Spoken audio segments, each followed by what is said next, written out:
കുറച്ച് നാളുകളുണ്ടെങ്കിൽ എല്ലാവരും ഭയങ്കര ക്യൂരിയോസിറ്റി ആയിട്ട് നോക്കിക്കൊണ്ടിരിക്കുന്ന ഒരു കാര്യമാണ് എന്തുകൊണ്ടാണ് ഗബ്രിയും അതോടെ തന്നെ ഉണ്ടെങ്കിൽ ജാസ്മിനും വേർപിരിഞ്ഞെന്നുള്ളൊരു കാര്യം അറിയാൻ വേണ്ടി ഒരുപാട് പേര് ശ്രമിക്കുന്നുണ്ട്. പക്ഷെ എന്തോ കാര്യം എന്നുള്ളത് ഇതുവരെ മനസ്സിലായില്ല. ഇതിന് തുടക്കമായിട്ട് ഏതാണെങ്കിൽ രണ്ടുപേരും ഉണ്ടെങ്കിൽ സോഷ്യൽ മീഡിയ അങ്ങോട്ടും ഇങ്ങോട്ടും അൺഫോളോ ചെയ്യുക, അവരുടെ വീഡിയോ ഒക്കെ ഡിലീറ്റ് ചെയ്യുക, അങ്ങനത്തെ ഉള്ള സംഭവത്തിലൂടെയാണ് ഇത് തുടങ്ങിയത്. അതിനുശേഷം ഉണ്ടെങ്കിൽ ഒരുപാട് പേരുണ്ടെങ്കിൽ പല രീതിയിലുള്ള കഥകൾ പറയുന്നുണ്ട്. അങ്ങനെ ഇങ്ങനെ ഇത് കാരണം അവർ പിരിഞ്ഞത് അങ്ങനെയാണെന്നും പറഞ്ഞിട്ടുണ്ടെങ്കിൽ ഒരുപാട് പേര് പല രീതിയിലുള്ള കഥകളും പറയുന്നുണ്ട്.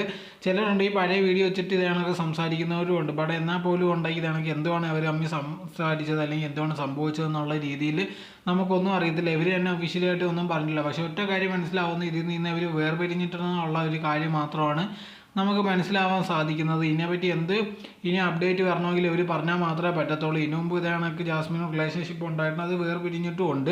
അത് കാരണം തന്നെ ഉണ്ടെങ്കിൽ ഒരുപാട് പേരുണ്ട് ഈ ജാസ്മിൻ ആയിരിക്കും കാരണം ജാസ്മിനാ തേച്ചത് അങ്ങനെ ഇങ്ങനെയാണെന്ന് പറഞ്ഞ് ഒരുപാട് പേരുണ്ട് ഈ ജാസ്മിൻ്റെ തലയിൽ കയറാൻ പോകുന്നുണ്ട്. അതുകൊണ്ടെങ്കിൽ അതിന് മറുപടിയായിട്ട് ജാസ്മിൻ ഒരു വട്ടം ഒരു റിപ്ലൈയും കൊടുത്തിട്ടുണ്ടായിരുന്നു.